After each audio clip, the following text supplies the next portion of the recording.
പാലക്കാട് വാണിയംകുളത്ത് സ്വകാര്യ റിസോർട്ടിലെ കുളത്തിൽ യുവാവ് മുങ്ങി മരിച്ചു. കോട്ടയം സ്വദേശിയായ 29-കാരൻ അജിത് സോമനാണ് മരിച്ചത്. സുഹൃത്തിന്റെ വിവാഹത്തിന് എത്തിയപ്പോഴായിരുന്നു അപകടം.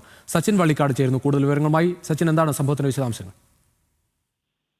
ജ്യോതിഷ, ഇന്ന് വൈകിട്ട് 5 മണിയോട് കൂടിയാണ് പാലക്കാട് വാണിയംകുളത്തെ സ്വകാര്യ റിസോർട്ടിനോട് ചേർന്നുള്ള കുളത്തിൽ യുവാവ് മുങ്ങി മരിക്കുന്നത്. കോട്ടയം സ്വദേശിയായിട്ടുള്ള അജിത് സോമനാണ് മുങ്ങി മരിച്ചത്. അതായത് സുഹൃത്തിന്റെ കല്യാണത്തിന് പങ്കെടുക്കാൻ വേണ്ടിയാണ് ഈ 29-കാരൻ പാലക്കാട്ടേക്ക് എത്തിയത്. നാളെയായിരുന്നു സുഹൃത്തിന്റെ കല്യാണം പാലക്കാട് മുണ്ടൂരിനടുത്തുള്ള കേരളശ്ശേരിയിൽ വെച്ച് നടക്കുന്നത്. ഈ ചടങ്ങിൽ പങ്കെടുക്കാൻ എത്തിയതായിരുന്നു അജിത്ത് ഉൾപ്പെടെയുള്ള സുഹൃത്തുക്കൾ. നിലവിൽ വിവിധ ജില്ലക്കാരായ 18ഓളം പേരായിരുന്നു ഈ റിസോർട്ടിൽ റൂം ബുക്ക് ചെയ്തത്. അതിൽ 7ഓളം പേര് എത്തിയിരുന്നു. അവർ കുളിക്കാൻ വേണ്ടി കുളത്തിൽ ഇറങ്ങിയ സമയത്താണ് അജിത്ത് മുങ്ങിത്താഴുന്നത് കണ്ടത്. തുടർന്ന് നാട്ടുകാരെ വിവരം അറിയിച്ചതിനെ തുടർന്ന് ഉടൻ തന്നെ ഒറ്റപ്പാലത്തെ ഫയർഫോഴ്സ് സംഭവ സ്ഥലത്തെത്തി പരിശോധന നടത്തി. തുടർന്നാണ് അജിത്തിന്റെ മൃതദേഹം കണ്ടെത്തുന്നത്.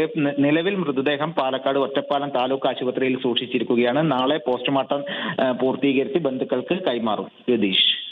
ശരി സച്ചിൻ.